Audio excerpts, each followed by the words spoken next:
चलिए, कल हम लोग पाइथन टोकन्स के बारे में पढ़ रहे थे और पाइथन टोकन्स में दो चीजें हम लोग कल पढ़े थे, याद है ना? क्या क्या पढ़े थे? कीवर्ड्स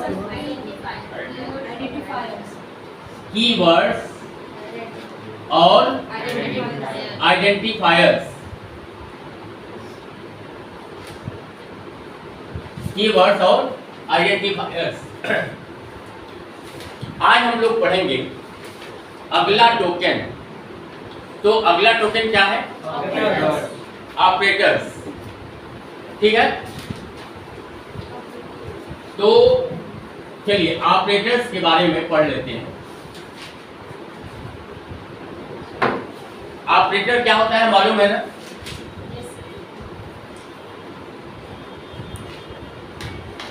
क्या होता है ऑपरेटर,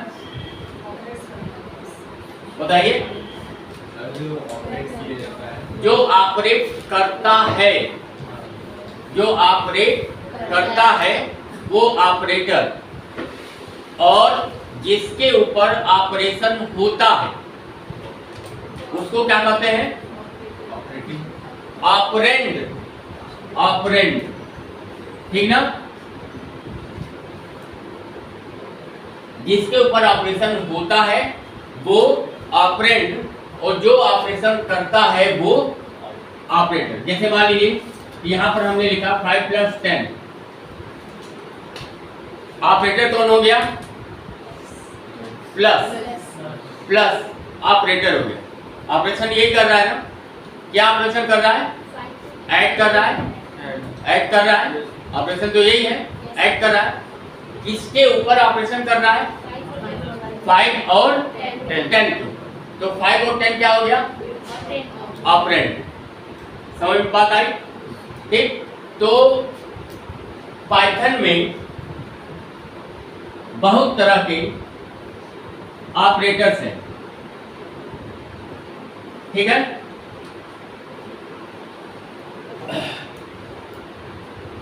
पहला ऑपरेटर है पाइथन का अर्थमेटिक ऑपरेटर।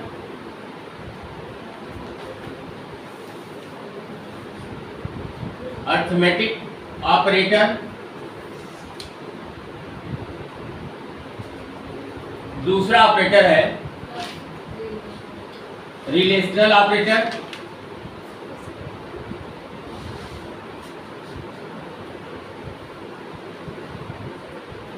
तीसरा ऑपरेटर है लॉजिकल ऑपरेटर। चौथा ऑपरेटर है असाइनमेंट ऑपरेटर, ठीक है? और पांचवा ऑपरेटर है, बताएंगे? बोलिए। Identity operator. और छठवां ऑपरेटर है, मालूम है? Membership operator.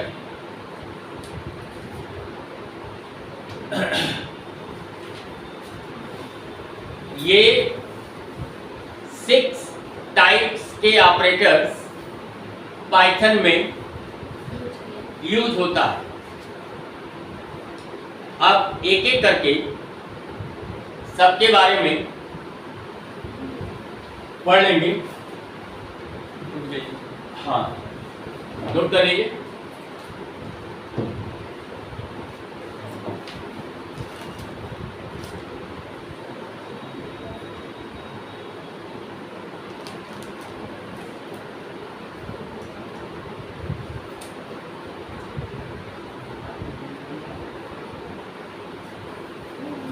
हो गया?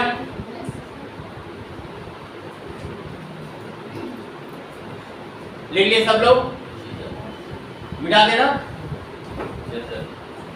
चलिए, पहला ऑपरेटर लिखिए, अर्थमेटिक ऑपरेटर।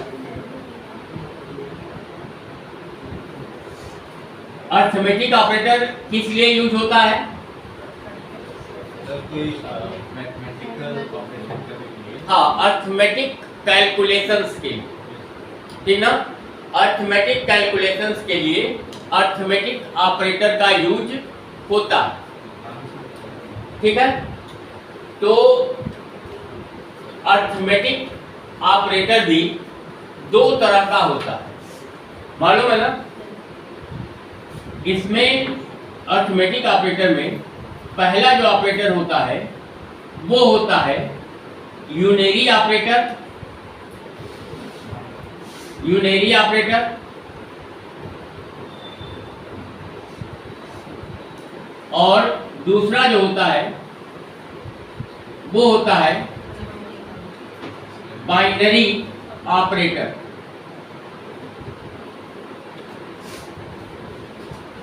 यूनेरी का मतलब वन, वन, एक, यही होता है ना? तो यूनेरी ऑपरेटर ऐसा ऑपरेटर होता है जिसके साथ सिंगल ऑपरेंड यूज होता है, सिंगल ऑपरेंड। जैसे एग्जांपल देख लीजिए, +5 -5, +5 और -5, ऑपरेटर है प्लस और माइनस, ऑपरेंड है 5, सिंगल ऑपरेंड है, ठीक? तो ये यूनेरी ऑपरेटर होता है, ये 5 को पॉजिटिव बना रहा है और इस 5 को नेगेटिव बना, ठीक? और बाइनरी का मतलब होता है दो, 2, ठीक है? तो ऐसा ऑपरेटर जो दो ऑपरेंड के साथ काम करता है, 2 ऑपरेंड्स के साथ काम करता है, उसको बाइनरी ऑपरेटर कहते हैं, ठीक है? अब बाइनरी ऑपरेटर कई तरह का होता है, ठीक है? बाइनरी ऑपरेटर कई तरह का होता है, समझा इसको? बाइनरी ऑपरेटर कई तरह का होता है। इसमें plus operator, minus, asterisk, slash, modulus, double asterisk और डबल स्लैश, ये इतने तरह के ऑपरेटर्स हैं जो बाइनरी ऑपरेटर्स हैं, ठीक है? तो जैसे प्लस 5 + 6, 5 + 6 क्या करेगा? रिजल्ट क्या होगा? जोड़ देगा, तो इसका रिजल्ट क्या हो जाएगा? 11। ये माइनस ऑपरेटर 7 - 3, क्या इसका रिजल्ट हो जाएगा? 4। ये हो गया 5 × 4 20 हो जाएगा। यहां पर हो गया 7 मॉडुलस 3, क्या रिजल्ट हो जाएगा? बताइए। हाँ, स्लैश ऑपरेटर, स्लैश क्या करता है? डिवाइड करता है, कोसेंट आपको रिटर्न करता है। तो 7 / 3, तो इसका कोसेंट क्या होगा? 2.33, तो यही आपको रिजल्ट मिलेगा 2.33, ठीक है? और इसके बाद 7 मॉडुलस 3 क्या देगा? ये रिमाइंडर वैल्यू, ठीक? तो 7 को 3 से डिवाइड करेंगे तो रिमाइंडर का वैल्यू क्या मिलेगा? 1, सही बता रहे हैं। और यहां पर देखिए 4 × 2, ये जो डबल एस्टेरिस्क है ये एक्सपोनेंट ऑपरेटर, एक्सपोनेंट ऑपरेटर, ठीक है। इसका मतलब कि 4 to the power 2 क्या आउटपुट मिलेगा? 16। और ये है डबल स्लैश, डबल स्लैश, तो अगर हम इसको 7 डबल स्लैश 3 करते हैं तो क्या मिलेगा इसका आउटपुट? जो कोसेंट होगा उसका इंटीजर पार्ट, ठीक है। इसको फ्लोर डिवीजन भी कहते हैं, फ्लोर डिवीजन। तो 7 को 3 से डिवाइड करेंगे, जो कोसेंट आएगा उसका इंटीजर पार्ट क्या मिल जाएगा? 2।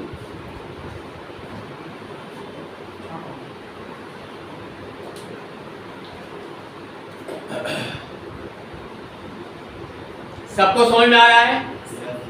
इसमें कोई ऑपरेटर ऐसा है जो आपको प्रॉब्लम क्रिएट कर रहा है?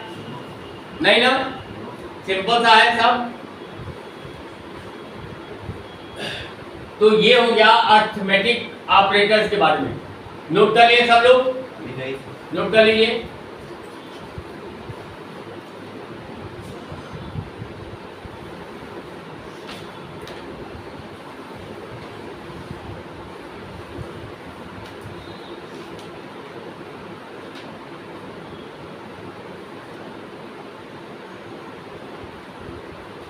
हो जाएगा तो बताइएगा।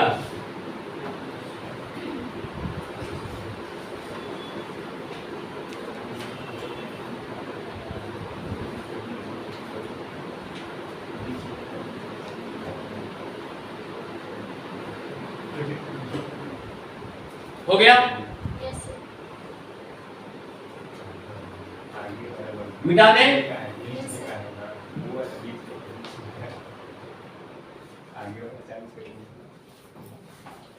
चलिए दूसरा ऑपरेटर देखते हैं। दूसरा कौन सा ऑपरेटर है? Relational operator.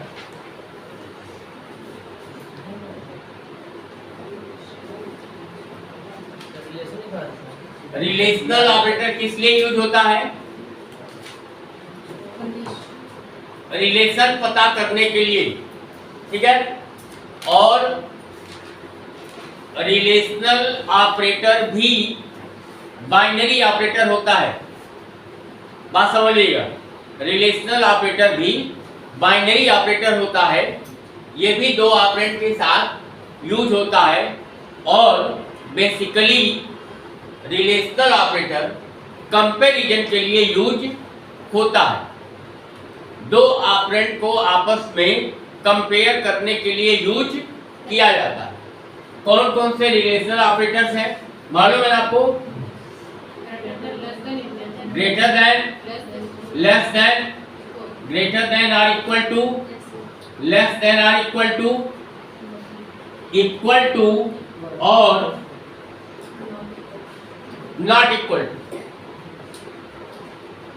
ये रिलेशनल ऑपरेटर्स हैं। इक्वल टू ऑपरेटर के बारे में आपको हमेशा ध्यान रखना है। जब कभी भी आप कोई कंपैरिजन करेंगे तो इक्वल टू ऑपरेटर में इक्वल साइन 2 बार यूज होता है। इसको हम आपको शायद पहली क्लास में भी इसके बारे में बताए थे, थोड़ा याद है ना? हाँ, बता चुके हैं पहली क्लास में, थोड़ा इसके बारे में हम लोग बात कर चुके हैं, ठीक है। तो ये जो रिजल्ट आपको देता है, ये रिजल्ट किस फॉर्म में देता है? ट्रू या फॉल्स, ट्रू या फॉल्स, ठीक है। तो अगर हम ए वेरिएबल में मान लो 12 असाइन कर लेते हैं और बी वेरिएबल में 10 असाइन कर लेते हैं मान लो, तो इस केस में अगर हम इसका एक एग्जांपल देखें तो a ग्रेटर देन b क्या आउटपुट मिलेगा? True. a less than B, false.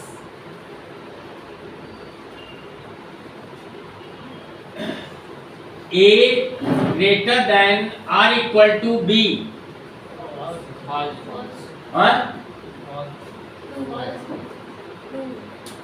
नहीं मिलेगा, ट्रू मिलेगा। दोनों को कंपेयर करेगा। ग्रेटर होगा तो भी ट्रू और इक्वल होगा तो भी ट्रू। तो ए की वैल्यू कितनी है? 12 है और बी की वैल्यू 10 है, तो 12 ग्रेटर देन 10, यस ट्रू हो गया, तो रिजल्ट ट्रू होगा। अब अगर मान लो इसमें कि ये जो ग्रेटर देन का कंपैरिजन यहाँ पर है, अगर ये फॉल्स हो जाता है तब वो इक्वल को भी चेक करता, क्योंकि और है ग्रेटर देन और इक्वल, ठीक है। और अगर ये ग्रेटर हो गया तो फिर उसको इक्वल चेक करने की जरूरत नहीं है। क्या रिजल्ट हो जाएगा? True.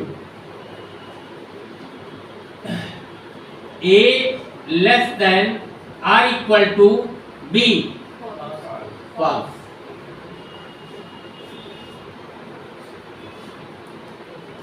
A equal to B क्या हो जाएगा?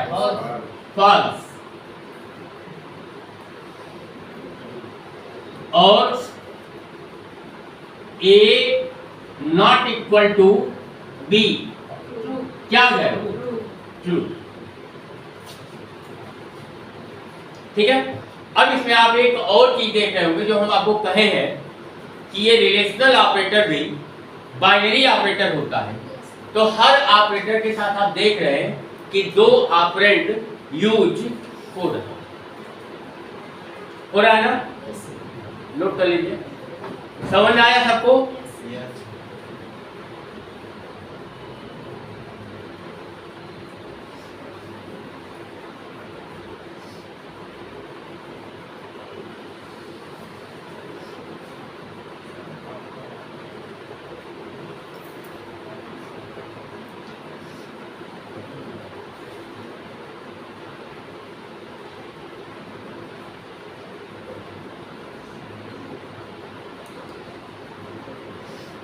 वो लास्ट वाला क्या है? बोलिए। लास्ट वाला not equal to exclamation sign है, आपके कीबोर्ड में मिलेगा इस तरह का साइन, एक्सक्लेमेशन साइन है और उसके बाद इक्वल साइन।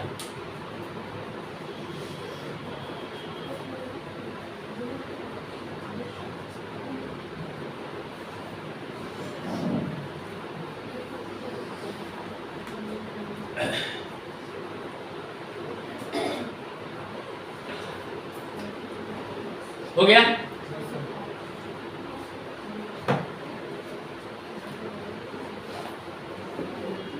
मिटा दें? तीसरा कौन सा ऑपरेटर है? लॉजिकल।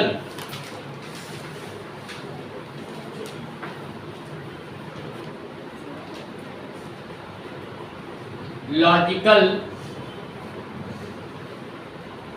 ऑपरेटर, ठीक है।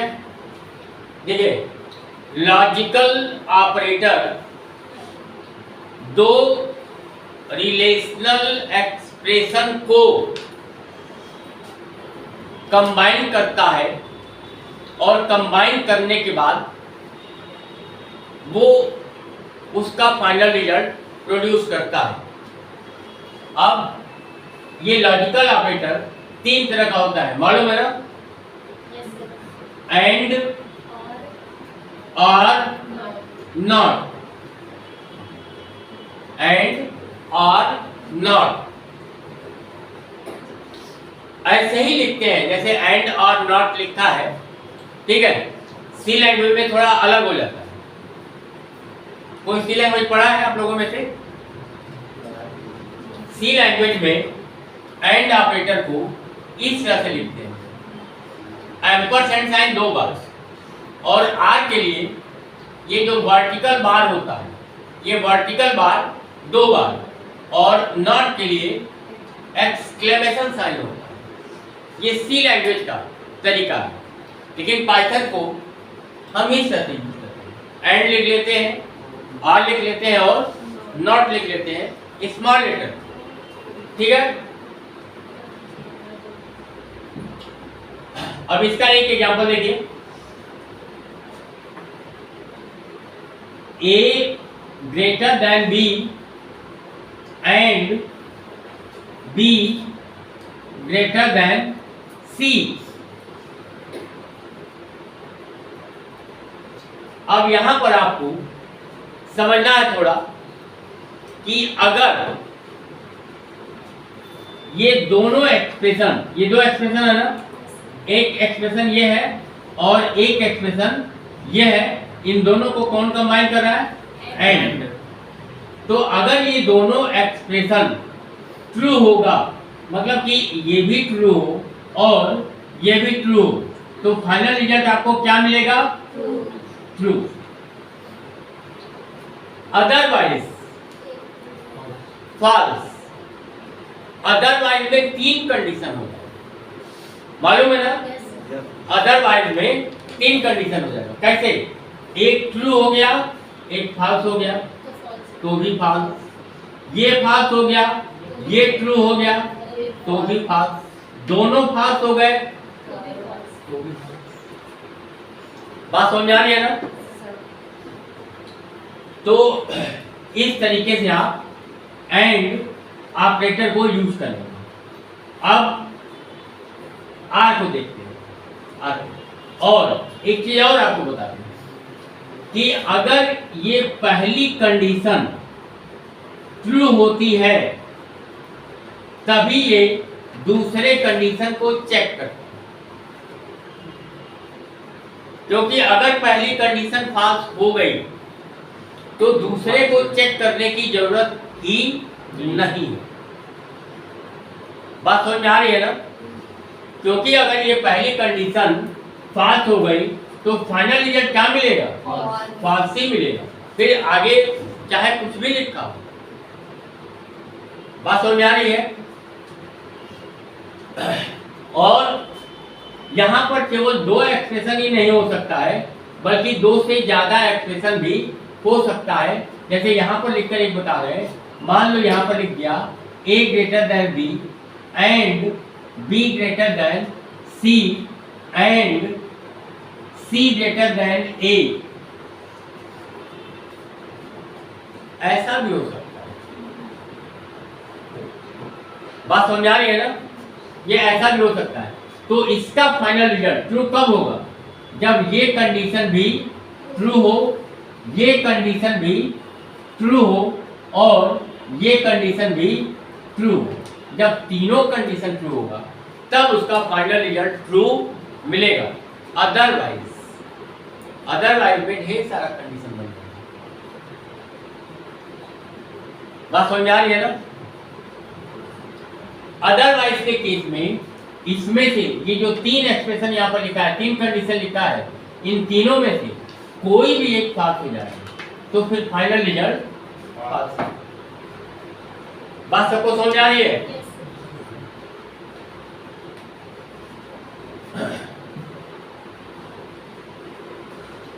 अब यहां पर दूसरा देखिए, आर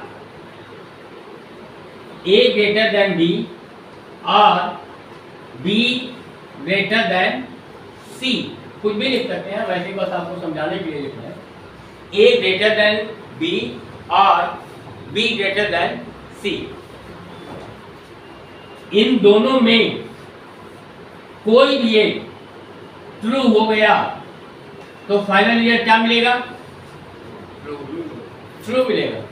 बोल देंगे आप लोग? बोलेंगे तभी समझ में आएगा कि आपको समझ में आ रहा है, नहीं बोलेंगे तो लगेगा समझ में नहीं आ रहा है। दोनों में कोई भी कंडीशन ट्रू हो जाएगा तो फाइनल रिजल्ट ट्रू मिलेगा। और फाइनल रिजल्ट फॉल्स कब मिलेगा? जब दोनों फॉल्स हो जाए। जब दोनों फॉल्स हो जाएगा तभी उसका फाइनल रिजल्ट फॉल्स होगा, ठीक है। अदरवाइज फाइनल रिजल्ट ट्रू मिलेगा, ठीक है। और नॉट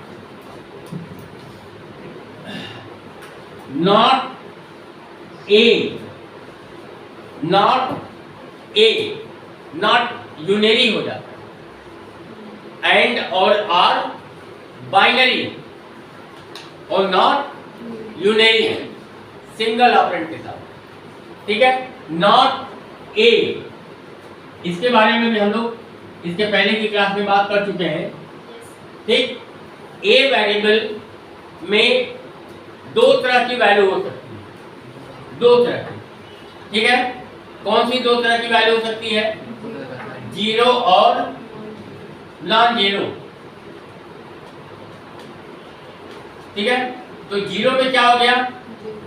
जीरो ही होगा, जैसे ये। और नॉन जीरो में क्या हो गया? 5 भी हो सकता है और -5 भी हो सकता है, मतलब कि पॉजिटिव भी हो सकता है और निगेटिव भी हो सकता है। तो अगर जीरो है तो जीरो का मतलब क्या हो गया? फॉल्स।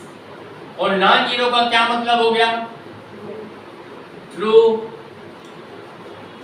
ठीक है। अब यहां पर देखिए नॉट ए, अब ए में वैल्यू कैसी है? ट्रू है या फॉल्स है? अगर ट्रू होगा तो क्या रिजल्ट मिलेगा? फॉल्स मिलेगा। अगर ए में ट्रू होगा तो क्या मिलेगा रिजल्ट?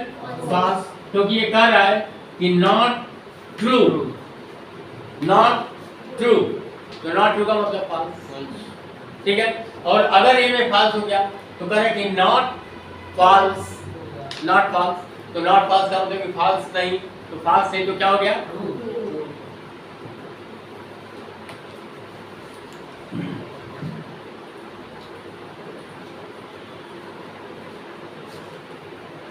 अगला कौन सा है?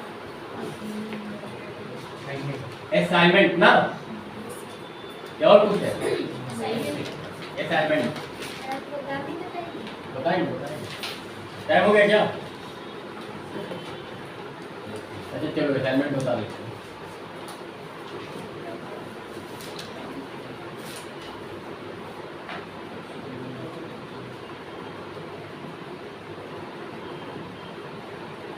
असाइनमेंट ऑपरेटर, ये वाला ऑपरेटर होता है,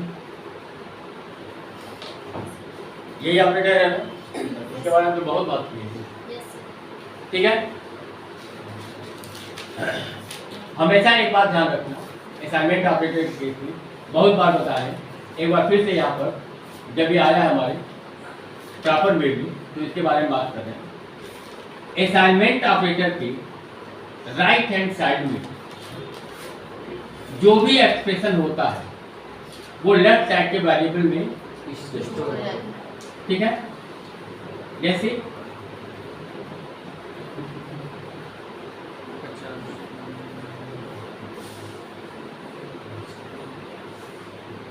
कुछ भी, कोई भी एक्सप्रेशन जो असाइनमेंट ऑपरेटर के राइट हैंड साइड में है वो पहले इवैल्यूएट होता है और इवैल्यूएट होने के बाद जो उसका रिजल्ट होता है वो लेफ्ट साइड के वेरिएबल में स्टोर,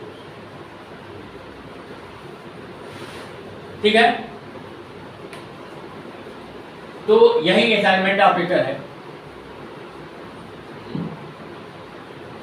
अब चलिए कुछ एक आध प्रोग्राम भी बना लेते हैं आपको करंट प्रोग्राम के लिए, बाकी दो ऑपरेटर कल पढ़ लेंगे इसका।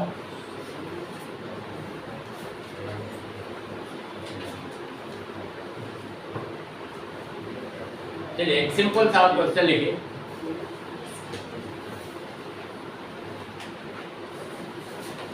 Right a program to print multiplication value of two inputted numbers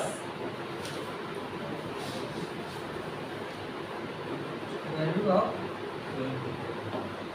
multiplication value of two inputted numbers, दो नंबर इनपुट करना है और उन दोनों का मल्टीप्लिकेशन वैल्यू आपको प्रिंट करना है। ठीक है, अब इसके लिए प्रोग्राम बना रहे हैं। ठीक है, देखिए जब आप प्रोग्राम बनाने जाएंगे तो आपके सामने ये एडिटर इस तरह से होगा। ठीक है, आपको बता रहे हैं कि आप जब प्रोग्राम बनाएं, चाहे यहाँ रहे, घर पे रहे, कहीं भी रहे, आपके प्रोग्राम में कोई एरर ना हो, तो कर्सर यहीं पर रहेगा और यहीं से आपको प्रोग्राम टाइप करना है। ठीक है, तो आपको यहाँ पर सबसे पहले क्या करना है, नंबर इनपुट करना। ठीक है, तो नंबर इनपुट करने के लिए कौन सा फंक्शन यूज होता है, बोलिए, इनपुट फंक्शन। इनपुट फंक्शन होता है, वेरिएबल का नाम आप कुछ भी ले सकते हैं, जो भी वेरिएबल का नाम लेना चाहे ले सकते हैं। अब यहाँ पर इनपुट फंक्शन का यूज करना है, लेकिन आपको मालूम है कि input function by default string type की वैल्यू इनपुट करता है। तो हमको यहाँ पर नंबर इनपुट करना है और नंबर में हम इंटीजर टाइप का नंबर इनपुट करना चाहते हैं तो यहाँ पर इंट का यूज करेंगे, और अगर फ्लोट टाइप का नंबर इनपुट करना होगा तो इंट की जगह पर फ्लोट का यूज करेंगे। ठीक, और यहाँ पर लिखेंगे इनपुट मैसेज अपने प्रोग्राम के हिसाब से आप लिखेंगे, इंटर फर्स्ट नंबर।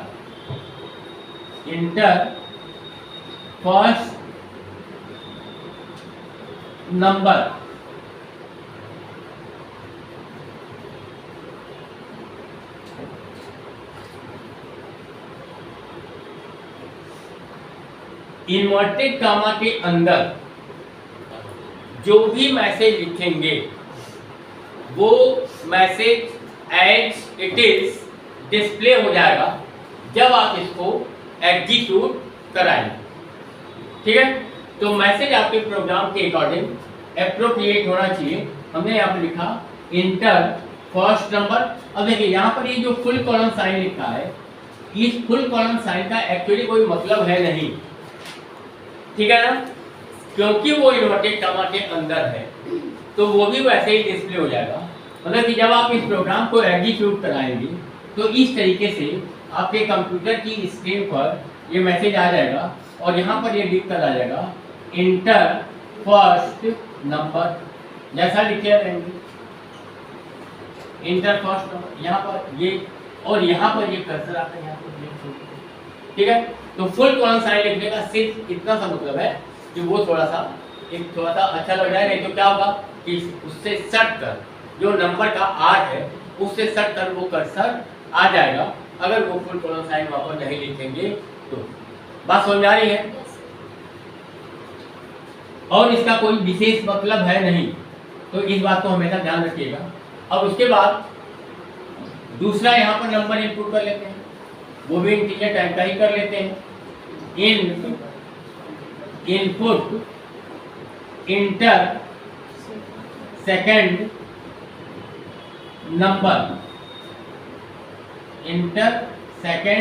नंबर। ध्यान रखिएगा दो फंक्शन यूज हो रहा है, एक कौन सा फंक्शन, इंट फंक्शन, और एक कौन सा फंक्शन, इनपुट फंक्शन। तो ये इंट फंक्शन है, ये इंट फंक्शन है और इसके अंदर क्या है, इनपुट फंक्शन, ये ऐसे है ना। तो ये लेफ्ट पैरेंथेसिस यहाँ पे दो बार ओपन हो रहा है तो दो बार क्लोज भी होना चाहिए। एरर यहीं पे आता है, जो आपके प्रोग्राम में एरर आएगा इसी वजह से आ सकता है कि आप यहाँ पर क्लोज करते समय एक ही पैरेंथेसिस बंद करें तो एरर आने लगेगा। इसी चीज को ध्यान में रखना है, और दो तीन प्रोग्राम जब आप बना लेंगे तो उसके बाद आपके प्रोग्राम में कोई एरर नहीं आएगा। ठीक, और एरर कहाँ आ सकता है कि जैसे यहाँ पर इन्वर्टेड कामा लगाया और यहाँ पर इन्वर्टेड कामा को बंद करना भूल गए तब भी एरर आने लगे। तो ये छोटी छोटी बातें हैं और इसको अगर आप केयर कर लेंगे तो आपके प्रोग्राम में कभी कोई एरर नहीं आएगा। अब इसके बाद C = A+ बी मल्टीप्लाई, तो मल्टीप्लिकेशन का साइन हो जाएगा, ठीक है। ए मल्टीप्लाई बी और उसके बाद प्रिंट करा देंगे, प्रिंट। अब प्रिंट करते समय आप चाहे तो केवल सी की वैल्यू को प्रिंट कर सकते हैं, और अगर आप चाहें तो मैसेज के साथ भी कर सकते हैं। अगर यहाँ पर प्रिंट में केवल सी लिख देंगे तो सी की वैल्यू डायरेक्टली प्रिंट कर देगा, और अगर मैसेज के साथ लिखेंगे तो मैसेज भी प्रिंट करेगा और उस मैसेज के आगे उसकी वैल्यू भी प्रिंट करेगा, ठीक है। तो यहाँ पर हम मैसेज लिख देते हैं मल्टीप्लिकेशन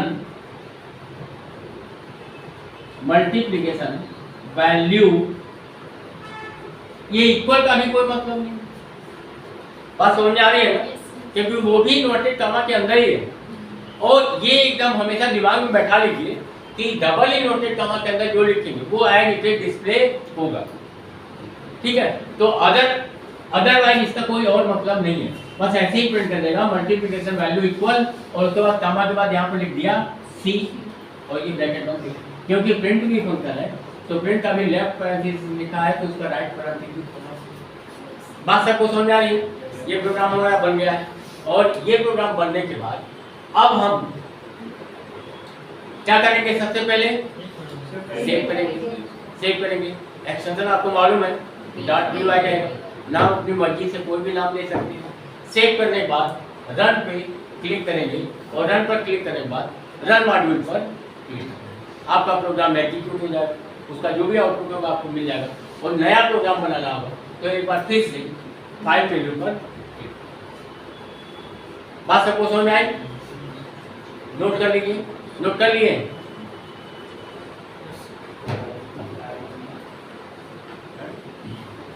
नोट कर लिए सब लोग?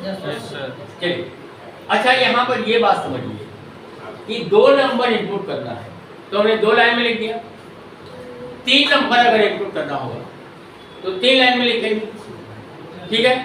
और 4 लाइन में अगर इनपुट करना है तो 4 लाइन, मैंने 4 वेरिएबल में इनपुट करना हो, और 5 वेरिएबल में वैल्यू इनपुट करना हो तो 5 लाइन। तो थोड़ा सा दिक्कत हो रहा है, इसका कोई और तरीका होना चाहिए, ठीक है। तो और तरीका है, ठीक है, तो वो तरीका भी हम देखेंगे, ठीक है। क्योंकि क्यों हम अगर 5 नंबर इनपुट करना है तो ऐसे 5 लाइन लिखते हैं, तो ये तो बढ़िया बात नहीं है, अच्छी बात नहीं है, ठीक है। तो हम वो भी तरीका जान लें, ये भी तरीका जान लें कि हम चाहे तो अलग अलग लाइन में अलग अलग वेरिएबल में वैल्यू को इनपुट करा सकते हैं, और अगर हम एक ही साथ इनपुट करना चाहें तो वो भी संभव है, वैसा भी हम कर सकते हैं।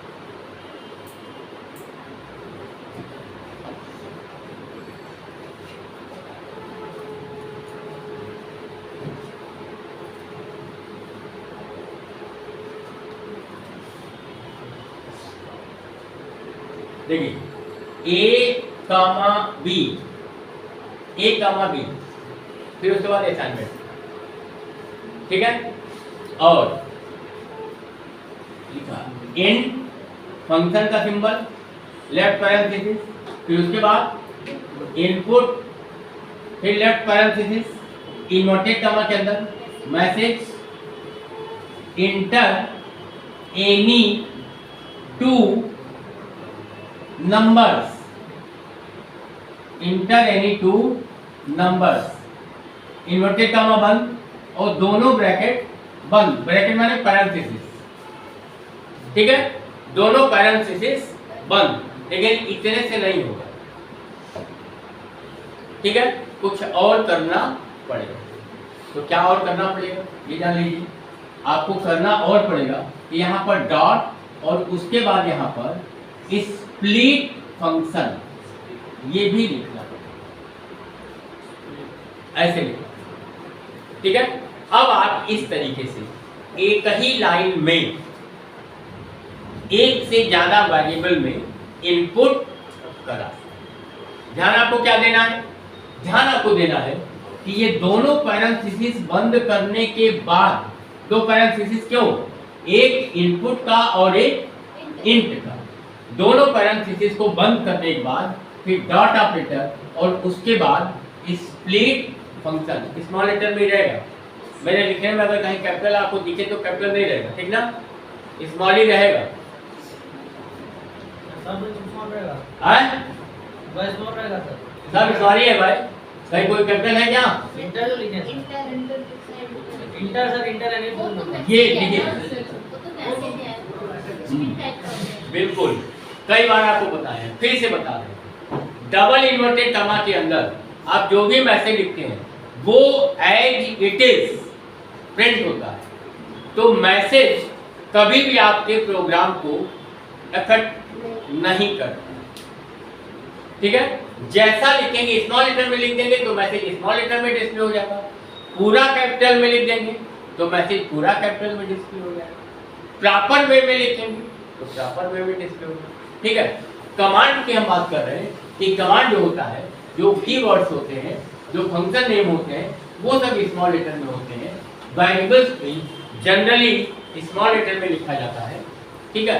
वैसे पाइथन केस सेंसिटिव है, तो वेरिएबल नेम ए अलग वेरिएबल हो सकता है और कैपिटल ए अलग वेरिएबल हो सकता है, ठीक है। लेकिन जनरली प्रैक्टिस में क्या है कि प्रैक्टिस में स्मॉल कैरेक्टर को ही वेरिएबल के रूप में यूज करते हैं, या वेरिएबल नेम को स्मॉल लेटर्स में ही, लोअर केस कैरेक्टर में ही यूज करते हैं।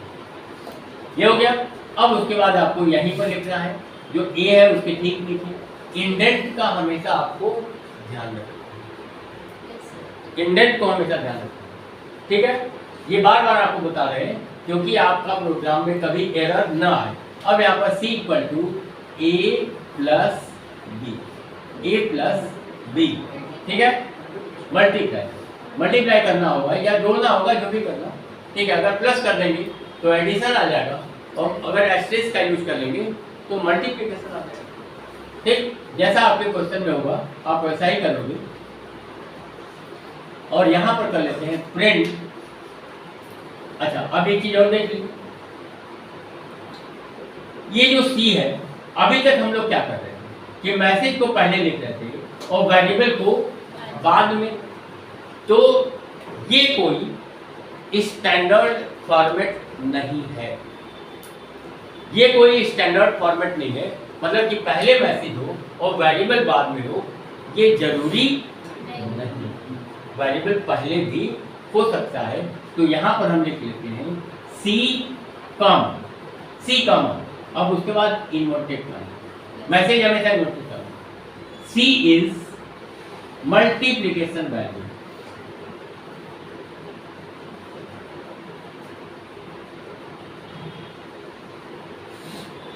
C इज मल्टीप्लिकेशन, समझ में आ रहा है।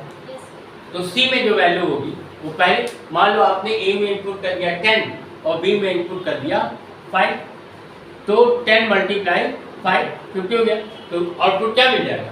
आउटपुट मिल जाएगा कि 50 इज मल्टीप्लिकेशन।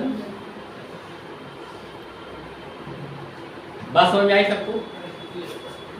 जब आप इसको रन कराएंगे, ठीक है, उस केस में क्या होगा, कैसा आपको दिखेगा, ठीक है। तो यहाँ पर देखिए आपको मैसेज क्या मिलेगा, यहाँ पर मैसेज मिलेगा inter any two numbers, inter any two numbers, और यहाँ पर कर्सर ब्लिंक करेगा। यहाँ आपको थोड़ा सा ध्यान देना, जो पहली वैल्यू आप इनपुट करना चाहते हैं वो पहली वैल्यू यहाँ पर टाइप कर लीजिए, ठीक है। मान लो आप यहाँ पर टाइप कर लेते हो 12, अब दूसरी वैल्यू भी इनपुट करनी है, एक स्पेस, 12 के बाद एक स्पेस कैसे आता है मालूम है ना, स्पेस बार होता है कीबोर्ड, ठीक है। तो एक स्पेस, एक बार स्पेस बार प्रेस करिए, एक स्पेस, उसके बाद दूसरी वैल्यू, मान लो आप यहाँ पर इनपुट कर देते हो 7 और उसके बाद आप एंटर की प्रेस करते हो, तो आउटपुट आपको क्या मिलेगा? हाँ,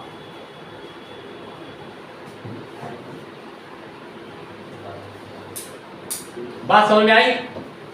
12 को 7 से मल्टीप्लाई करेगा और उसका रिजल्ट आपको मिल जाएगा। कुछ प्रॉब्लम भी है किसी को?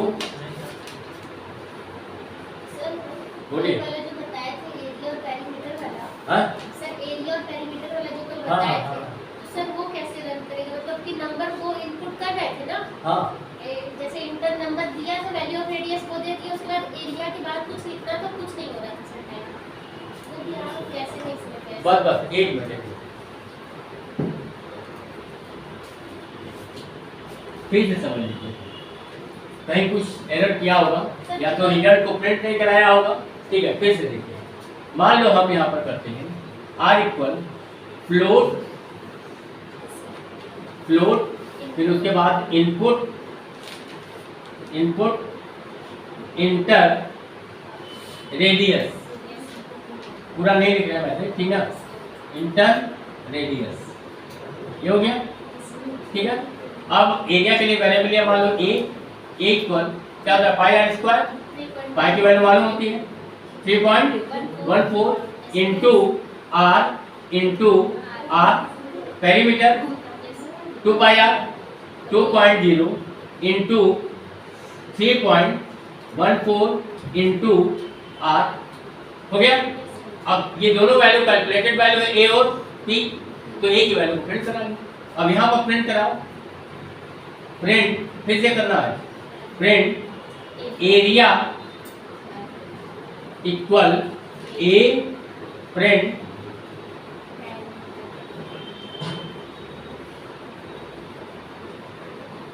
पेरीमीटर इक्वल क्या है पी। सेव करो, पहले सेव करो, सेव करने के बाद रन करो, बिल्कुल आउटपुट मिलेगा, नो डाउट। सर वहाँ लिखा था एरिया इज इक्वल टू और पेरीमीटर इज इक्वल टू, उसके बाद सर कुछ नहीं हो रहा। फिर से आज कर लो, ठीक है। कहीं कामा छूटा हो, ठीक, कहीं इन्वर्टेड कामा छूटा हो, ठीक, कहीं वेरिएबल छूटा हो, कुछ ना कुछ तो होगा, कुछ ना कुछ तो उसमें प्रॉब्लम रही होगी लिखने में। फिर से ट्राई करना, ठीक है। तो आज के लिए नहीं रखते, ठीक है। तो कल इसके आगे पढ़ेंगे, ऑपरेटर्स में जो थोड़ा बहुत छूटा है उसको कर लेंगे और फिर आगे देखेंगे, लिटर्स वगैरह है, बहुत सारी चीजें हैं, ठीक है। तो आज के लिए इतना ही, थैंक यू।